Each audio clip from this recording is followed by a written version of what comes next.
While the Forza Horizon series has been around since 2012, I didn't get my first experience with it until Horizon 3 in 2016, since it was the first entry in the series to come to PC. Open world racing games were already a passion of mine, but Horizon 3 blew everything else out of the water. It was love at first drift.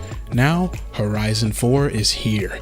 For me, this is effectively a sequel, and sequels have the tendency to fall short of the original, but that's not the case here. Playground Games has yet again delivered a pedigree arcade racing experience.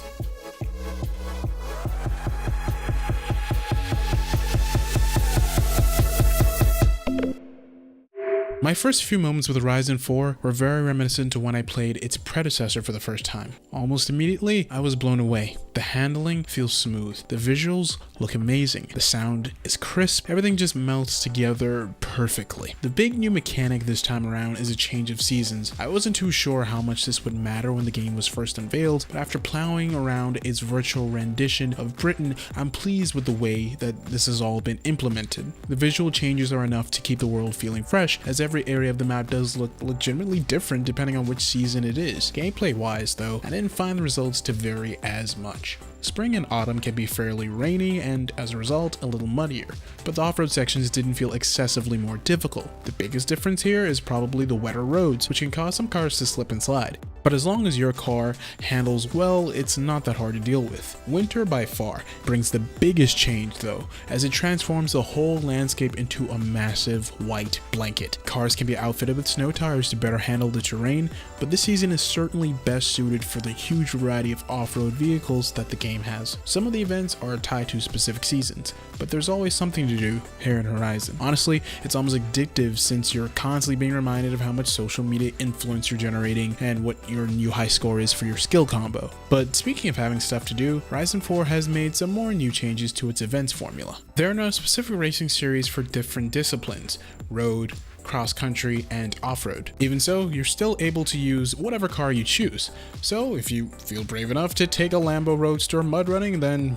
well, have fun trying. There are also businesses that players can become in charge of, houses to buy, and also the new Horizon Stories, which are jobs that can be carried out to earn money, like being a stunt driver. These new additions are arguably minor, but they do make the gameplay feel a little different from Horizon 3. But really, it is only a little different from Horizon 3. For the most part, Forza Horizon 4 feels more like a continuation of its predecessor rather than a huge new chapter. There are a few quality of life changes, like not having to pay to switch out your car, and the scenery has more breakable objects than ever. Oh, character customization is also a thing now, although it's only limited to clothes and dance moves, for some reason. But other than that, there really isn't some huge list of changes. I know what you're thinking. This normally would be a massive con for any sequel. But it's hard to be mad at Playground Games for this. Since its inception, the Horizon series has been praised up and down by players and critics alike. Horizon 3 was massively well received, so it seems only natural that Playground simply lifted all the good things from that, touched them up a bit, added a pinch of new stuff, and called it a day. On paper that sounds lazy, but Horizon 3 was already so good that having a better version of it is simply good enough. Driving around Britain has been an absolute blast so far, and I'm loving the verticality of the terrain.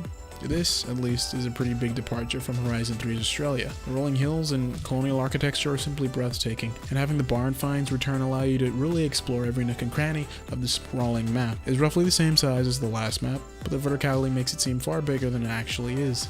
With 2 expansions on the way, I'm looking forward to seeing how Playground builds upon it. But by far, what I was most looking forward to with Horizon 4 was seeing how well it would perform on my system. The PC versions of Forza Horizon 3 and its sibling Motorsport 7 became infamous for their severe performance issues at launch. I highlighted this in my demo impressions video. Thankfully, none of that really applies here in Horizon 4. My experience has been very smooth for the most part. I did run into a few frame rate hiccups, audio glitches, and a single crash to desktop, but without a doubt, it's still running even better than the current version of Horizon 3. This is a massive relief, and now I can finally say that the Forza engine has been successfully brought over to the PC realm, effectively making the whole Forza series a true cross-platform gem.